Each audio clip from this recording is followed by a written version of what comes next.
na vigeregere kwa ajili yake. Hallelujah. Amen.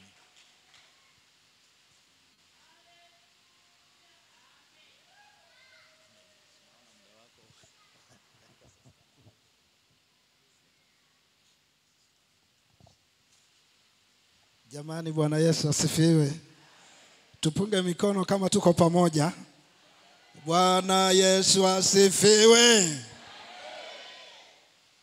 Nichukue nafasi kwanza kuwasalimia kwa jina la Yesu. Pili,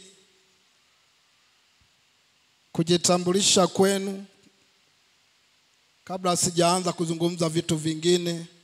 Naitwa mchungaji Isaya Magazi Nkoba. Imetangulia mtumishi wa Mungu mchungaji kiongozi kusema ni Msukuma aliyeokoka.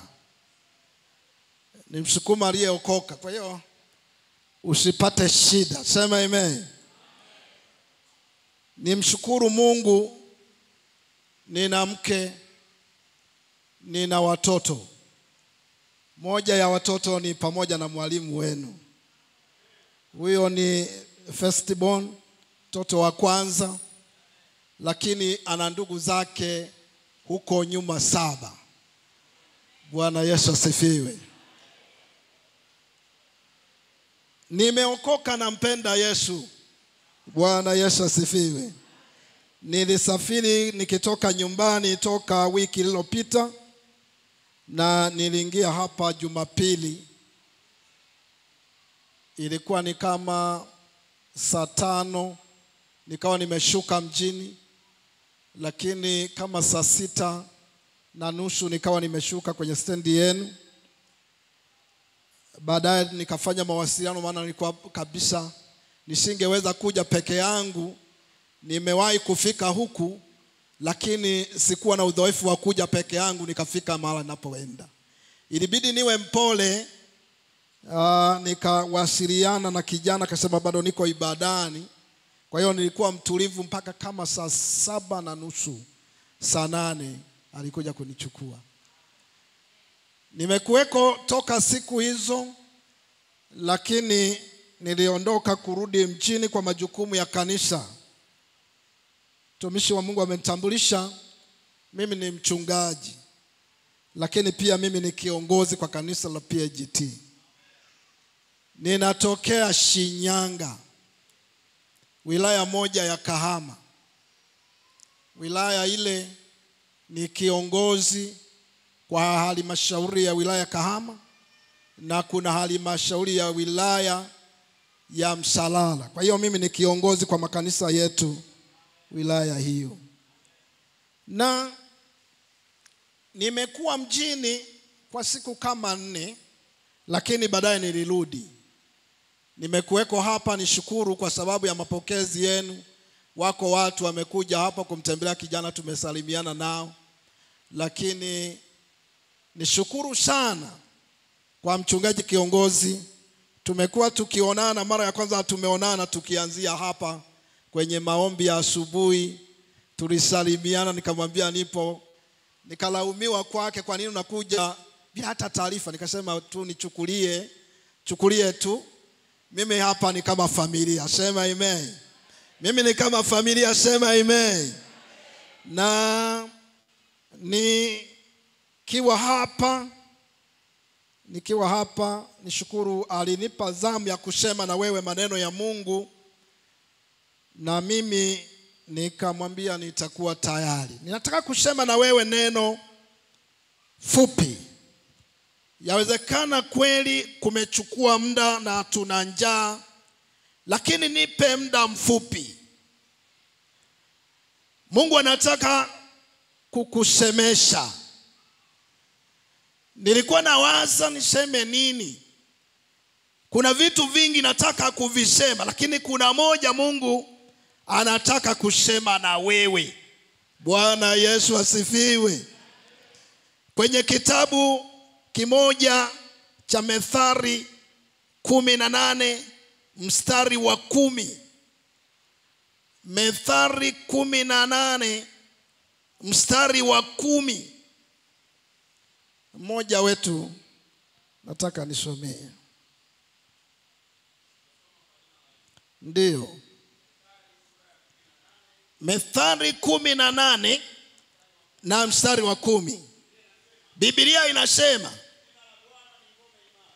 anasema jina la Bwana ni ngome imara,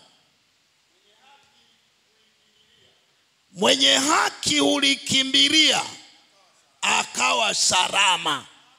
Mungu akubariki sana. Wakati mtumishi wa Mungu amesimama hapa mwanzoni na kusema maneno, kuna kitu nimekibeba na nikakichukua. Akasema tukiendelea baada ya kuokoka, baada ya kumjua Yesu, baada ya kuyajua haya Mungu ametuonyesha na tukayajua, tukayapokea. Anasema tukaendelea kukaa kwenye mikono ya Yesu. Akasema amini, tutakuwa salama pamoja na changamoto. Yawezekana alitoja moja ya changamoto ni pamoja pengine na ukame wa mwaka huu. Watu wamefika mahala akili imehaha, anafikiri atavukaje. Lakini ujumbe wa neno kama la kinabii kutoka kwa kiongozi wako akasema kama tutaendelea kubaki na Yesu kabisa tutakaa salama. Sema amen. Bwana Yesu asifiwe. Mwandishi wa kitabu hiki alitujuza kwa neno hili, Bwana wetu au Mungu wetu ni ngome imara. Ninapozungumza ngome, yawezekana tunaweza tukasema ngome, watu wanakijenga, wanatengeneza ngome. Lakini pia hata humu tulimo, ukuta huu ni ngome. Umetufanya tukae kwa utulivu, umetufanya tupate matumaini. Mchungaji kama angesema ibada yetu tuifanye hapo nje, tokeni twende nje tukaifanye nje, nafikiri tungehangaika leo. Maana si unaona kuna mvua, lakini nyumba imetusitiri. Kwa hiyo jengo limetusitiri, limetufanya tukae salama. Sema amen. Sasa sikiliza, mwandishi anasema, kumbuka kitabu hiki ni kitabu kinaitwa cha mashairi, ni kitabu cha nyimbo. Wako ndugu zetu waliotutangulia walifika kumjua Mungu, muumba wa mbingu na nchi na muumba wa roho zote za wanadamu. Na walipomtambua, nafikiri walikuwa mbele zake kwenye ibada zao, walikuwa wakiendelea kumtukuza na kumuinua Mungu kwa sababu ya uzuri wake, kwa sababu ya kazi zake. Moja ya yale waliomuinua, akaandika au nyimbo zao zikagusa, Bwana kwetu ni ngome imara. Bwana Yesu asifiwe. Bwana Yesu asifiwe. Mwenye haki akimkimbilia, mwenye haki akimkimbilia. Mwenye haki ni yupi?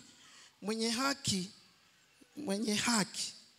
ni mtu huyu, iko haki inayopatikana kwa njia ya sheria. Mtu anajibidisha kuwa msalama, kujisalimisha kwa kila lolote. Hiyo nayo ni haki. Lakini iko haki inayotokana na Mungu, kumjua. Ulipomjua Mungu, ulipohubiriwa maneno ya Mungu na kumjua Mungu, ukajibidisha kuyaishi, ukajibidisha kutembea katika hayo siku kwa siku, ni haki. Na kama utatembea siku kwa siku mpaka ukafa, ukalala, utakaa salama. Ukibadilisha mwendo wako kinyume na kumtazama Mungu, kamtarajia Mungu maisha yako yote, kuna uwezekano wa kubadilika. Unajua tunaishi kwenye kanisa la Mungu kwenye siku za mwisho. Tumekuwa na kanisa la kiajabu leo. Sijajua labda kanisa la TG liko vizuri, lakini labda makanisa ya Dodoma yako vizuri. Tumekuwa na watu makanisani ni kama waigizaji hivi. Hawako vizuri. Ukiwatazama kwa mtazamo wa macho ya mwili unasema naam. Sasa sikiliza, ukiwatazama kwa mtazamo wa rohoni unaona wanapelea.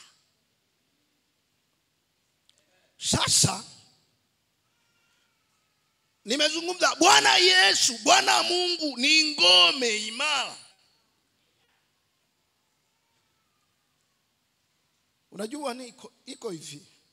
Tuone uthamani wa yule Mungu tunayemwabudu. Mungu wetu ni Mungu aliye hai. Mungu aliyeziumba mbingu na nchi. Mungu aliyetuumba. Mungu aliye na usalama wetu. Mungu aliye na usalama wako. Uwe umesoma, uwe hujasoma, uwe ni tajiri, uwe ni masikini. Sikiliza. Uwe wewe ndiye bwana, uwe wewe ndiye mtumwa. Yesu alipokuja, amekuja kutafuta na kuokoa kilichopotea. Na kwa bahati, baada ya jitihada zake kuiacha enzi, akaja kwetu kutafuta na kuokoa kilichopotea. Wewe ni mojawapo wa kazi yake Yesu. Mimi ni mmoja wao wa kazi yake Yesu. Kwa hiyo tukamjua yeye. Na kama tulimjua, na jaribu kuwavuta wote tukachukue kitu hiki sasa. Tukatafute au tukawe na kiu kumfanya yeye Mungu awe ngome imara yetu. Kila mmoja wetu, unajua mchungaji, nataka kusema hivi, mimi nataka kumtazama Mungu kama ngome imara yangu. Lakini pia wewe na wewe kwa nafsi yako umfanye huyo kuwa ngome imara yako. Na tukifanya hivyo mbingu ni yetu. Sema amen. Tukifanya hivyo mbingu ni yetu. Tusipofanya hivyo, mmoja wetu asipofanya hivyo, unatolewa nje. Iko siku. Hebu hakikisha umempa Yesu maisha yako sawa sawa. Hilo la kwanza. Pili, hakikisha kwenye safari yako ya maisha, kwa sababu safari yetu yawezekana ikachukua kwa muda. Mungu akakujalia kuishi miaka 50, Mungu akakujalia kuishi miaka 60, Mungu akakujalia kuishi miaka 100. Kwenye safari yako yote ya duniani, hakikisha umejikung'uta. Sijui tunaelewana wagogo? Ninyi ni marafiki zangu, tunaelewana? Sikiliza, tunatamani siku moja twende mbinguni na sote. Haitajarisha huyu ni PhD, huyu ni MTAG, huyu ni FPCT. Sikiliza, kazi itakayotazamwa pale ni kwa sababu ya ile kazi ya Yesu msalabani. Wote kwa pamoja, parapanda likiria, wote kwa pamoja tutalisikia. Alafu tutachomoka kila moja. Sasa mtu mwingine wa Dodoma, mtu mwingine wa Shinyanga, mtu mwingine wa wapi, mtu mwingine wa, tunawahi pale. Sema amen. Halafu tunakwenda kuunganishwa pamoja kuwa familia ya Mungu pamoja. Sema amen. Na ili tufanye haya, ili tuyapate haya, ni lazima tumfanye Mungu kuwa ndiye ngome yetu. Ngome yetu kwenye safari yetu. Na tukimfanya yeye kuwa ngome yetu, tuna uhakika wa kukaa salama.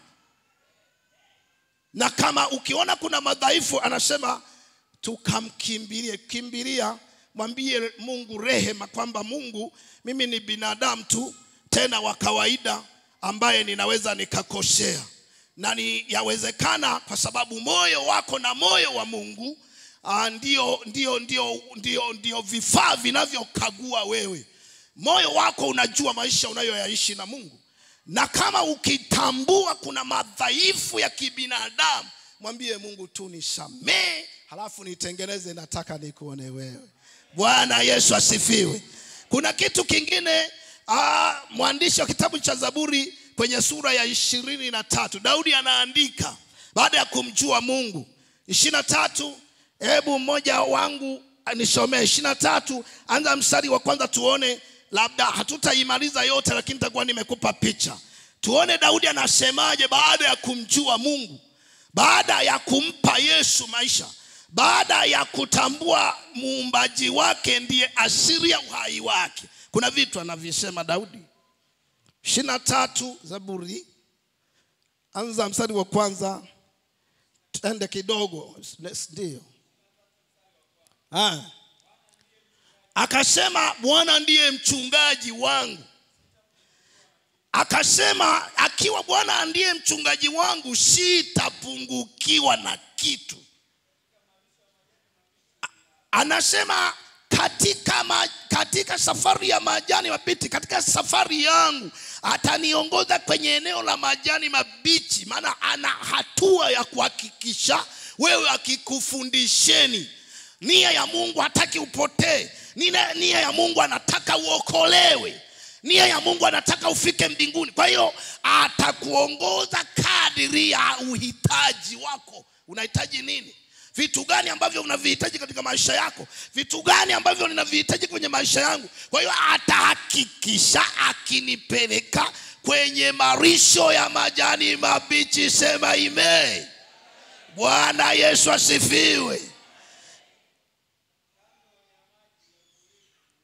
Anasema kando ya maji ya utulivu, kando ya maji salama, kando ya maji ambayo yanaweza kuniongoza, hatimaye nikianywa yanaondoa kiu, ataniongoza. Mungu wetu aliyetubeba hawezi akaruhusu akakupeleka ili uangamie. Lengo la Mungu sote tuokolewe. Zuguni mchue Mungu, zuguni ije kwa Yesu, zuguni siku moja imwone Mungu. Lakini ni lengo la Mungu hakikishe akiwapeni chakula sahihi na akiwapeni maji sahihi, na kwamba hakika anatamani ninyi mkae salama. Daudi akalitambua hilo na akajikita akiwemo nyumbani mwa Mungu, akijua ya kwamba hawezi mahala pengine kupata chakula chake kiko kwa Bwana. Kuna vitu vingi tumeendelea kuwepo hapa kwa maombi hayo ya asubuhi. Maombi hayo, kuna kila siku Mungu anataka kusema na wewe. Anasema na wewe hili, lakini baadaye anasema na wewe hili. Lakini bado tunapoendelea kujihusisha, hata tunapokuwa kwenye majumba yetu, Mungu anaendelea kusema. Tunaendelea kusikia sauti Mungu akitusemesha. Akikusemesha hawezi kukuacha hivi hivi, anakusemesha. Ni jukumu lako kuisikia sauti ya Mungu, au ni jukumu lako kuipuuzia. Unajua Mungu sio dictator. Mungu ni Mungu wa democracy, na anatumia nafasi hiyo ili kutafuta kukupima uhuru wako. Utakuwa tayari? Na kama uko tayari, mpendwa, nikuambie, ukayasikia maneno ya Mungu na ukayaishi maneno ya Mungu, utaendelea kukaa salama. Daudi yeye alijimtambua alipookoka, alipomjua Mungu, alipomfahamu Mungu toka utoto wake mpaka utu wake mzima. Anasema alimfanya Mungu wake kuwa ndiye mchungaji wake. Na baada ya kumjua, mimi niombe kanisa, tukimfanya Mungu wetu kuwa ndio mchungaji wetu, nafikiri tutakaa salama. Unajua sisi Wasukuma huko nyumbani kule, wafugaji ni wengi. mifugo inapokuwa na mchungaji, tunajua yote mifugo inakaa salama. Bwana Yesu asifiwe sana. Haiwezi kuingia kwenye mashamba ya watu kwa sababu ina mchungaji. Haiwezi kabisa ukaiona mifugo imedhurika kama mchungaji msimamizi yupo. Mungu wetu ni msimamizi, Mungu wetu ni mwangalizi wetu, Mungu wetu ni msimamizi wetu. Tunapokuwa tumejikuta tuko kwenye wakati mgumu, yeye anatujua na anaweza kutusaidia. Bwana Yesu asifiwe. Nikiwa hapa nimelala usiku saa 8 usiku, simu yangu ikalia. Niko tu hapa, nimelala hapa kwenye chumba kimoja, simu yangu ikalia, ikaingiza message. Mimi ikiingiza message ikasikika kwenye masikio yangu. Nikaamka, nikajua kuna nini. Nikachukua simu yangu kuiangalia, kuna mtoto mmoja mule ameandika, hapa nilipo mchungaji, nahitaji maombi yako. Niko hoi mimi na mwanangu, sijui kama nitamka. Nilipoiona message nikaamka. Sasa mimi sikumrudishia kwa message, nikaamua nimpigie. Nilipompigia nikamwambia, mwanangu, pamoja na zile changamoto zilizosimama, zilizoinuka kwenye familia yako wewe na mtoto wako, tambua hapo ulipo kwenye changamoto yako, Yesu yupo amekuatamia pale. Yesu yupo kwenye hilo changamoto yako na wala hajakuacha bado. Nilipomaliza kumwambia maneno yale, nikamwambia amini na kwenda kuomba, Mungu anakwenda kutenda kitu cha ajabu pale. Nikaanza kuomba usiku ule, nikaomba. Nilipomaliza kuomba nikampigia, nikamwambia mama, amini, yale tuliyoomba ni ya kwako. Bwana Yesu asifiwe. Mungu akatenda. Asubuhi nikaamka, nikamfuatia, nikamwambia mama, unasemaje? Akasema, yani baba nina amani, Mungu ametenda. Baba nina amani. Nikafuatilia jioni jana, nikafuatilia, nikampigia tena, nikamwambia, mwanangu unasemaje? Akasema, nina amani na mtoto wangu anachangamka, tunaendelea kufurahi hapa. Bwana Yesu asifiwe. Tukimfanya Mungu kuwa kiongozi wetu, kuwa ukuta wetu, kuwa fensi yetu, na kuwa anasema mimi ni nuru ya ulimwengu. Tukamfanya Yesu kuwa ni nuru kwenye maisha yangu na kwenye safari yetu, hatutatembea gizani kamwe. Bwana Yesu asifiwe. Ukisoma sura hiyo ya 23 mpaka mwisho, Daudi anajieleza, anasema, kwa kuwa Bwana amekuwa ni mchungaji wangu na amekuwa ni kiongozi wangu, na ananiongoza kwenye malisho ya majani mabichi, ananiongoza kwenye maji mengi. Anasema nijapopita kwenye shida, nijapopita kwenye changamoto. Sikiliza, pamoja na kuokoka changamoto ni lazima utapita. Kwa uzoefu, nimekutana na Yesu mwaka 1982. Nimekutana na Yesu nikiwa na akili timamu. Na safari ya kiroho nikaanza kutembea nikiwa nimeamua. Kuna watu wengine wanahangaika katika maamuzi, anaamua lakini bado anahangaika. Anakuwa kanisani ni mtu wa kusukumwa, anasukumwa na wazee wa kanisa, anasukumwa na mchungaji, anasukumwa na watumishi wengine. Inafika mahala hata kule kusukumwa anaweza akakuambia, mbona ni kama mnanibembeleza mchungaji? Kwani wokovu? Unapoendelea kumsaidia naona ni kama unambembeleza hivi. Na kule kubembeleza hataki. Anataka kujiendesha anavyoona. Lakini tunajaribu kubembeleza ili tukupate, hatutaki tukupoteze. Bwana Yesu asifiwe. Mimi sikuwa hivyo. Nilikuwa nimeamua. Na wakati ule ninaamua nilikuwa bado hata sijaoa, sina mama yao huyu. Nimeyaishi, lakini sikiliza, changamoto zilikuwepo. Pamoja na kukaa kwenye mikono ya Mungu siko changamoto. Mungu anataka kuona katika zile changamoto ukiendelea kusimama. Bwana Yesu asifiwe. Ukiendelea kusimama. Nikasimama. Nilipata mwito mapema wa kumtumikia Mungu. Nimeanza kumtumikia Mungu kutoka ujanani. Nimekwenda nikikutana na changamoto. Pamoja na zile kukutana changamoto kwenye ujana ule, nilisimama. Nilifika mahala niliposa nilioa. Nikafikiri ukioa changamoto zitaisha.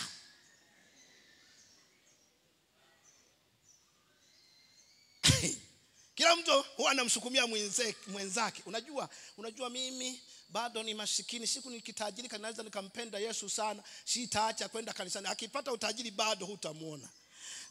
Yani tu kila mtu anamsukumia mwenzake. Anasema mimi sijaoa, nikioa hapo ndipo changamoto zitaisha. Unajua sasa ninahangaika na ujanani, sasa nikioa tu changamoto zitaishaga. Anaoa bado changamoto zinaendelea kuwepo. Mwimbaji mmoja anasema hivi, anasema ni nani atakayeyafuta machozi ya ndoa? Akajaribu kujieleza, yani akijaribu kujieleza kwa wimbo wake, watu wanaanza kutiririsha machozi. Ikiwa ziko shida kwenye familia za watu hazina majibu, lakini wamo kanisani bado familia zao hazina majibu, bado miendo yao haina majibu. Wamemweka mbali Mungu. Mimi nikuombe, omba hivi, Mungu ninahitaji kukufanya wewe uwe kiongozi wangu. Ninataka kukufanya wewe uwe ukuta wangu. Ninataka kukufanya wewe uwe nyumba tayari nimejenga, lakini nataka niweke na fence. Yani bado nyumba huiamini kukulinda, unataka uweke na fence. Bwana Yesu asifiwe. Haleluya, haleluya. Bwana kamsemesha Joshua. Angalia kitabu cha Joshua sura ya 1. Bwana kamsemesha Joshua. Joshua ni mtumishi kama wewe. Joshua amejariwa kutembea karibu, akatembea karibu na Musa, akatembea karibu na mausia ya Mungu siku zote. Sasa Joshua anachukua jopo la kusimamia haya. Mungu amemuona, anataka kumsemesha asimamie haya. Yawezekana ndivyo Mungu anakutaka kukusemesha wewe uyasimamie haya. Utakapoyasimamia haya, watu wa Nzuguni wafike mahala waseme Mungu aliye hai yuko hapa. Sio yale maneno mengi. Sije tunaelewana? Mungu akamsemesha Joshua. Hebu anza na mstari wa 1. Ikawa baada ya kufa kwake Musa, mtumishi wa Bwana, Bwana akamwambia Joshua mwana wa Nuni, mtumishi wa Musa, akasema, Musa mtumishi wangu amekufa. Haya basi, ondoka, vuka mto huu wa Yordani, wewe na watu hawa wote,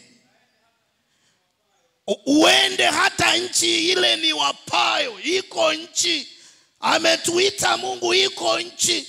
Ninyi nyote, sisi sote tunategemea kuweko pale. Israeli walipewa nchi ni ya kuishi duniani, na hata leo wamo. Lakini kanisa la Mungu imeahidiwa iko nchi tunayoisubiri wewe na mimi tukaiishi. Iko nchi Mungu anataka atuonyeshe. Jamani, tunapokuwepo hapa kanisani tunajaribu kuwaonyesha nchi ambayo Mungu amekwenda kutuandalia. Bwana ni mwaminifu. Bwana ni mwaminifu. Ametutengenezea nchi, ametutengenezea mji. Baada ya kuisha hapa duniani kuna nchi. Na kama unatamani uwepo kwenye nchi ile, shikilia maneno haya. Musa anaagizwa, shikilia maneno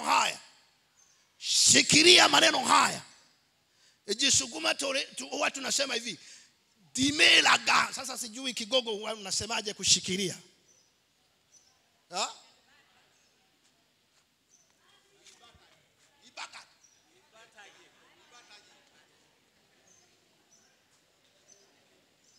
Shikilia. Bwana Yesu asifiwe. Bwana Yesu asifiwe. Ukiyashikilia maneno haya, mbinguni yako ukiachia, utaisikia mbingu uyoni kabisa. tuyege hata tupinge.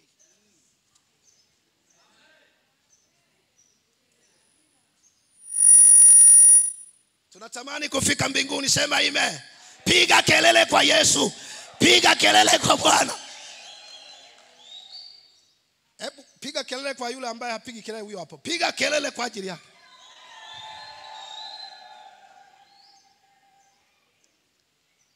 Hebu endelea mbele, hebu endelea mbele. Maneno ya Mungu anamsemesha Joshua. Leo Mungu anatusemesha sisi. Twende. Mstari wa 3. Anasema ahadi ya Mungu iko hivi: kila mahali Bwana ninyi mtakapokanyaga nyayo zenu nimewapa ninyi, kama nilivyomwapia Musa.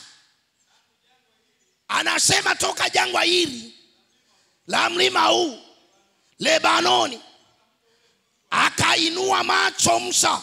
Ukisoma ile sura ya 34 ya Kumbukumbu la Kutoka, Musa anaonyeshwa.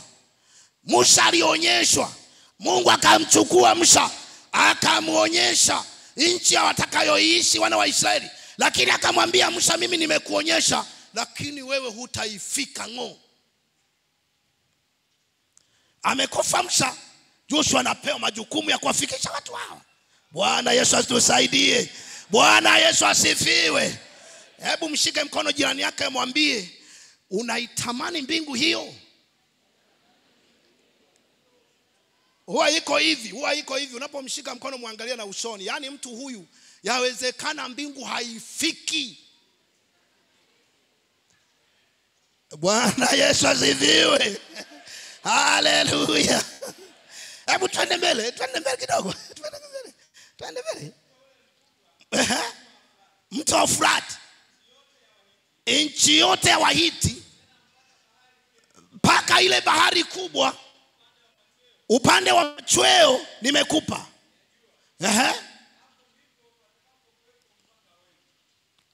Mungu anamuonyesha Musa jinsi mipaka ilivyo. Ina maana ukivuka umevuka kwingine. Iko mipaka tumepewa kuishi kama watu tuliokoka, tunampenda Yesu. Tuna safari. Tulikuwa tunaimba, tunayo safari. Tunayo safari. Tunayo safari. Tunayo safari ya kwenda mbinguni. Sasa safari hii jamani nayo ina mipaka. Au haina mipaka? Yaani safari ya kurudi nyumbani jamani haina mipaka. Sasa wewe unaishi hivi alafu nataka uelekee hivi, utafika? Ina mipaka. Mungu akamuonyesha mipaka. Twende mbele. Mungu akamuonyesha mipaka.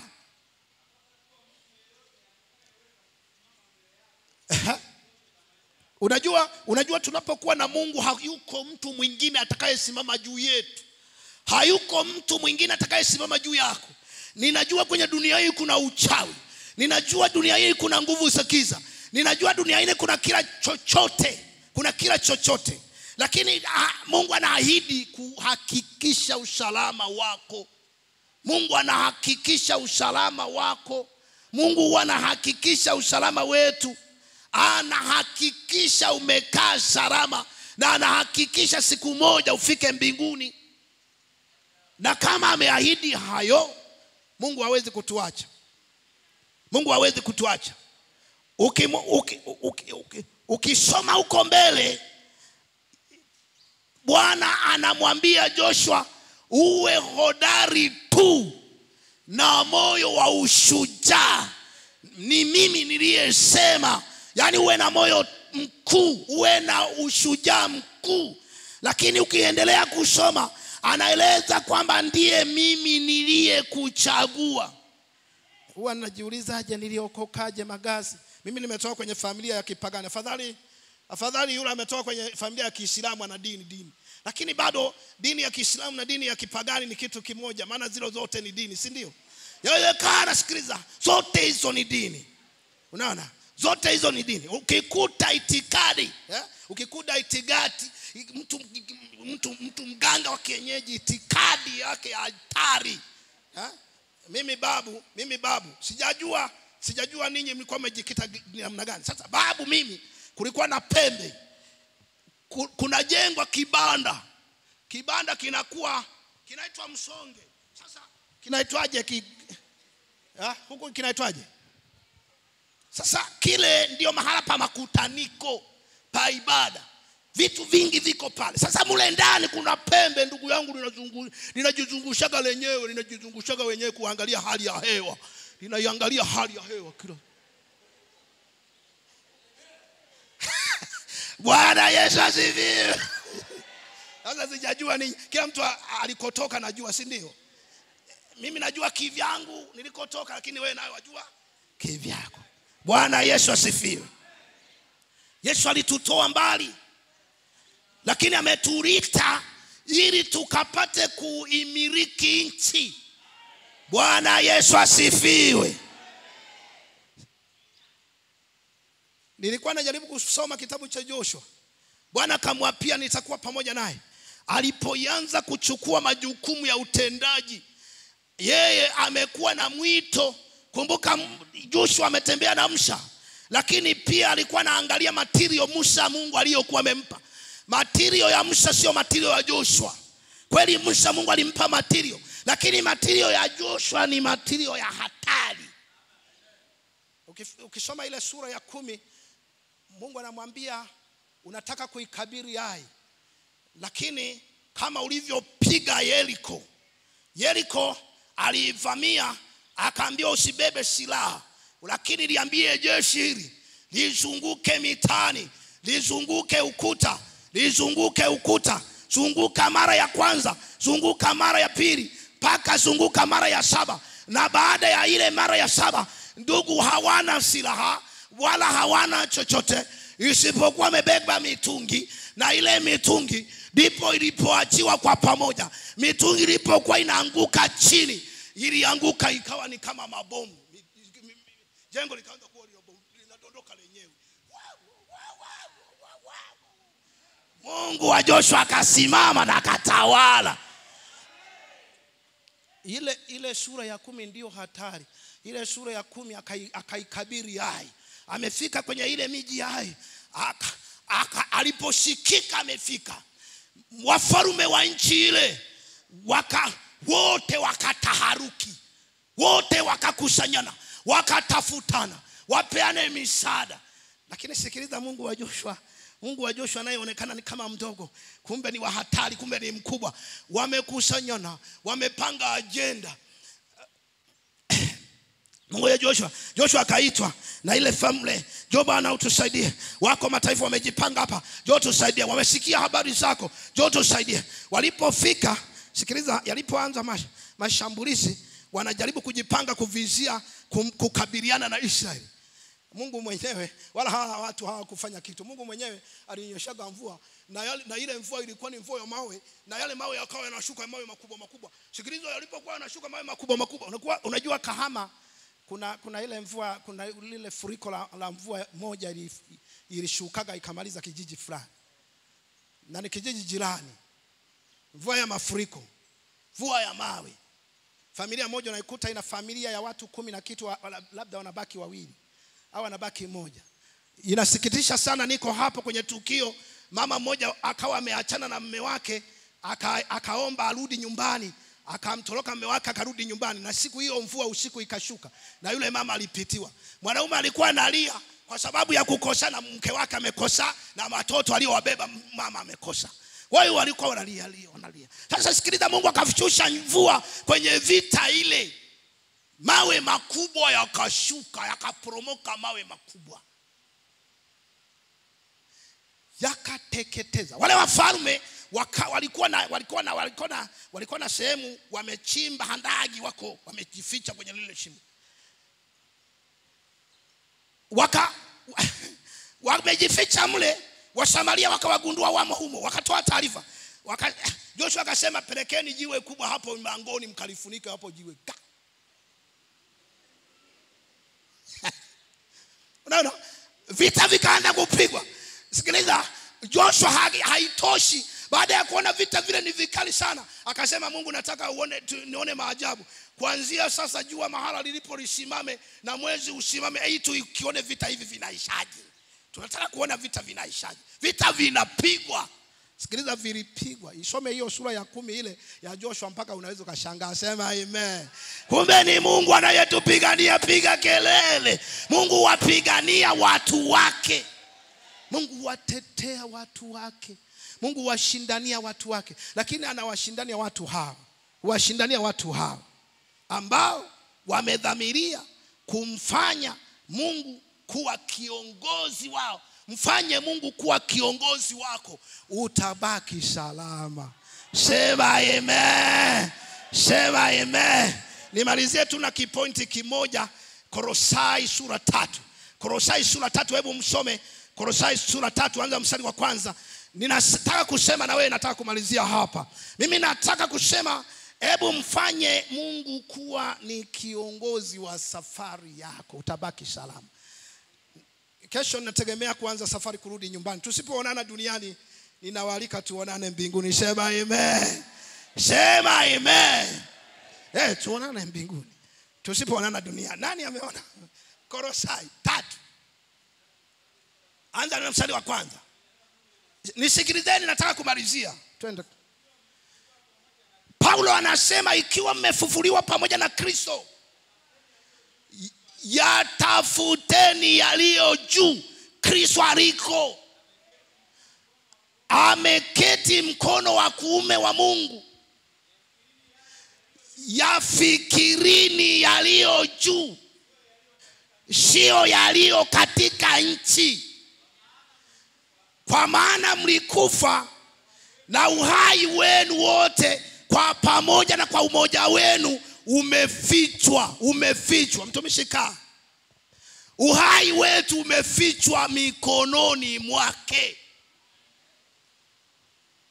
Mtumishi niseme. Nisikilize.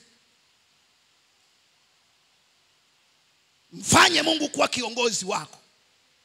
Kwa sababu nikuambie, hata kama Mungu atajalia kukupa neema ya kuishi miaka 100, wote hapa yawezekana ni makaburi.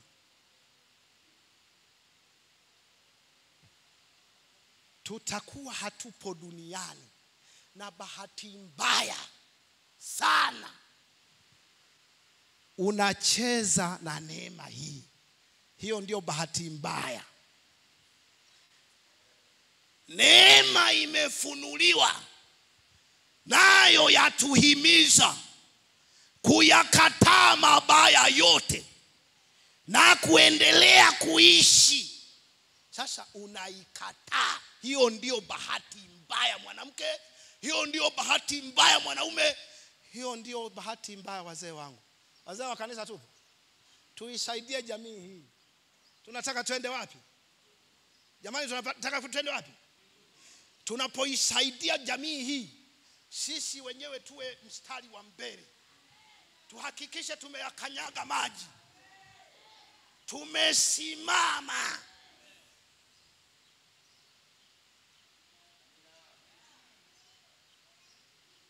Sije tunaelewana? Jamani, mimi ninamaliza. Kesho ninaenda.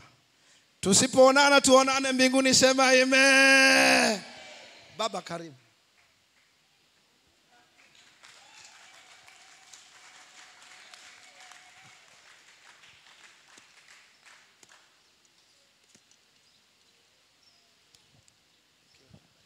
Naomba tusimame.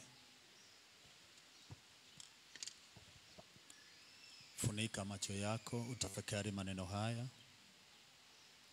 Kumfanya Mungu kuwa ngome yako. Daudi alikuwa hana sababu ya kuongea maneno haya. Kwanza alikuwa na jeshi ambalo lilikuwa linamzunguka kwa kumlinda. Lakini pia alikuwa na vitu vya namna yoyote vya kuonesha kuweza kukabiliana na mambo yote atakayokutana nayo magumu. Lakini akaona ufalme wake, majeshi yake, uwezo aliokuwa nao hauwezi kumsaidia. akatamka maneno haya kwamba yeye Bwana ni ngome yake, ni kimbilio lake. Naye mwanawe kitabu cha Methali ndio anavyozungumza hivyo. Hebu ndugu zangu wapendwa, tuko katika ulimwengu wa dhiki, tuko kwenye ulimwengu wa taabu.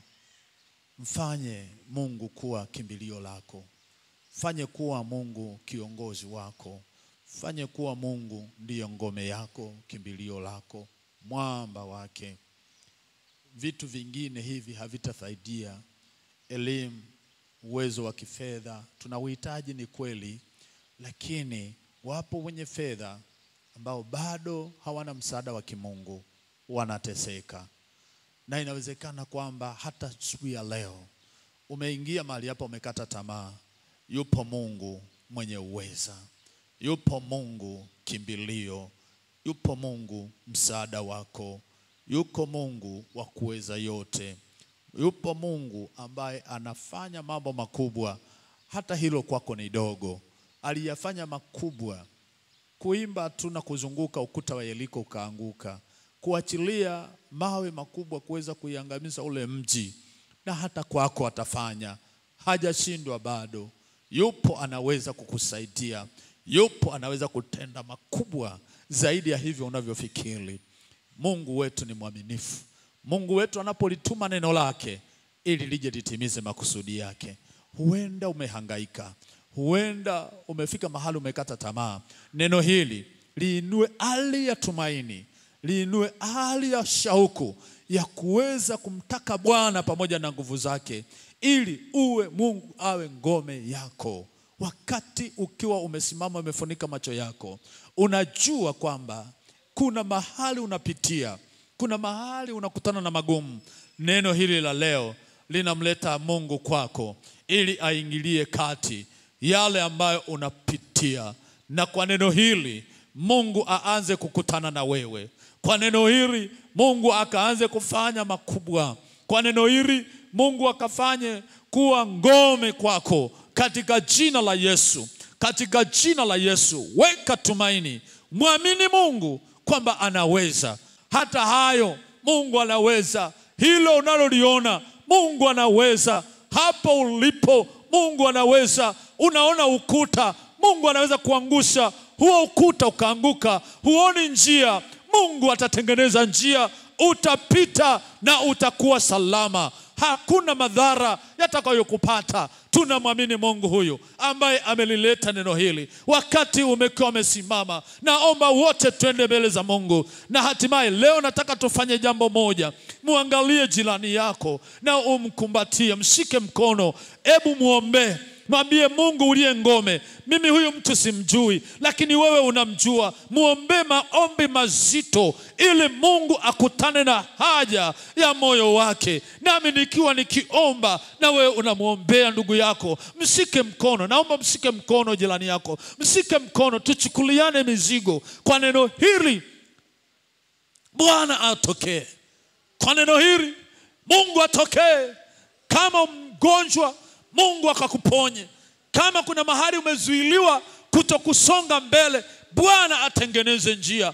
Uone utukufu wa Mungu ukiwa pamoja naye. Naomba twende mbele zake Mungu. Baba, kwa jina la Yesu, Mungu uliye mwaminifu, umemtuma mchungaji Isaya alete maneno haya kwetu, na masikio yetu yamesikia neno hili Bwana, ya kwamba wewe ni ngome yetu, wewe ni kimbilio letu, wewe ni msaada wetu.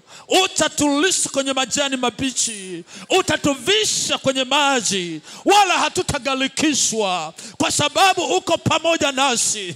Baba, kwa jina la Yesu Kristo, nasi kwa pamoja tunakuja mbele zako Mfalme. Nasi kwa pamoja tunajileta wenyewe. Bwana, wewe ni kimbilio. Umesema ya kwamba utatuongoza, tunakubali kuongozwa na wewe. Wewe ndiye kiongozi wetu, wewe ndiye kimbilio letu, wewe ndiye ngome yetu, wewe ndiye mwamba wetu, wewe ndiye mponyaji wetu, wewe ndiye faraja letu, wewe ndiye sengemezi letu. Hatuna Mungu mwingine zaidi ya huyu aliyesemwa madhabahuni pako. Nenda ukatokee mfalme. Baba, kwa jina la Yesu Kristo, ninatamani utembee katikati ya kusanyiko hili, uweze kukutana na haja ya kila mtu aliyoko mahali hapa. Katika jina la Yesu Kristo, tunasimama kinyume na kila adui yoyote wa ndugu yetu huyo. Tunasimama kinyume na adui atakayeinuka katika maisha yetu, aliyeinuka katika maisha yetu. Tunakataa kwa jina la Yesu, kwa jina la Yesu, kwa jina la Yesu, kwa jina la Yesu, kwa jina la Yesu, kwa jina la Yesu. Uzima ukatokee, faraja ukatokee kwa jina la Yesu Kristo. Bwana, tukaone kuinuliwa, tukaone kupeliwa kwa jina la Yesu Kristo. Yesu njoo, Mungu njoo. Tumesikia habari zako zilizo njema. Ulitembea na Daudi, akajaa maneno hayo ya kukutumaini wewe. Ukatembea na Sulemani, naye akasema maneno hayo kwamba wewe Bwana ndiyo gongo letu na fimbo yetu, kando kando ya maji utatembea pamoja nasi kwa jina la Yesu. Bwana, tenda muujiza.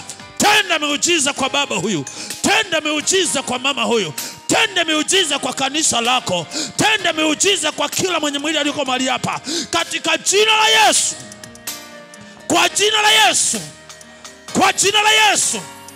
Utukufu, uweza, mamlaka na nguvu yako itendayo kazi ikashuke mahali hapa Bwana, kupitia neno lako, katika jina la Yesu.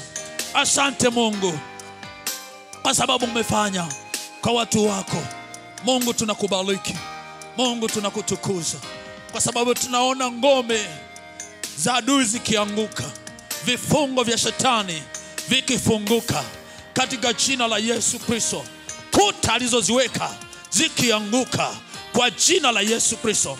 Asante Bwana kwa sababu ya neno hili, na kwa maombi haya tumekuwa huru sasa. Tutatembea kujiamini kwamba tunatembea tukiwa salama katika ngome ulioiweka katika maisha yetu, katika jina la Yesu. Asante Mungu mwema kwa ajili ya maneno mazuri na kwa ajili ya yale uliyoyatenda katikati ya ibada yetu. Mungu, sasa tunakushukuru. Mtumishi wako amenyamaza. Mungu Baba ametumika kama jinsi ulivyomwongoza. Nasi Mungu tumesikia. Baba, tumefikia mwisho wa ibada yetu. Tumeona baraka nyingi ambazo zilikuwa pamoja nasi. Asante kwa kuponya wagonjwa, asante kwa kuokoa wenye dhambi, asante kwa kila lote ulilofanya. Mungu, tunajua umefanya. Baba, tunajiweka kwako sasa. Mungu, tunapoondoka tunajiweka mikononi mwako. Wiki hii tunaiacha kwako, tunajiacha kwako Mwokozi. Tembea pamoja nasi. Wenye huduma Bwana, zibariki huduma zao. Wenye biashara, bariki biashara zao. Baba, wanaoingia ofisini, Mungu usiwache, uwe pamoja nao. Watakao kuwa wasafiri, Mungu naomba safari zao uwe pamoja nao, katika jina la Yesu. Tumetangaza ushindi. Wewe ni ngome yetu. Tunakataa roho za mauti, roho za magonjwa, roho za ajali, roho za kila namna, tunazikataa kwa jina la Yesu. Mungu uwe pamoja nasi. Bariki ibada za maombi alfajiri, bariki ibada za Jumatatu, Jumanne, Jumatano, mpaka wiki nzima. Mungu, tunatarajia kuziona ibada zetu ukiwa pamoja nasi Bwana. Weka kuhamasisha, weka mwaliko ndani yetu. Turudi tena kukusanyika mahali hapa kwa ibada ambazo ziko mbele yetu, katika jina la Yesu. Asante Mwokozi. Nasi Mungu, baada ya maombi haya tunaahirisha ibada yetu na kujiweka mikononi mwako, kupitia jina la Yesu aliye Bwana na Mwokozi wetu. Baba, tunaomba na kushukuru, na kanisa tuseme amen. Amen.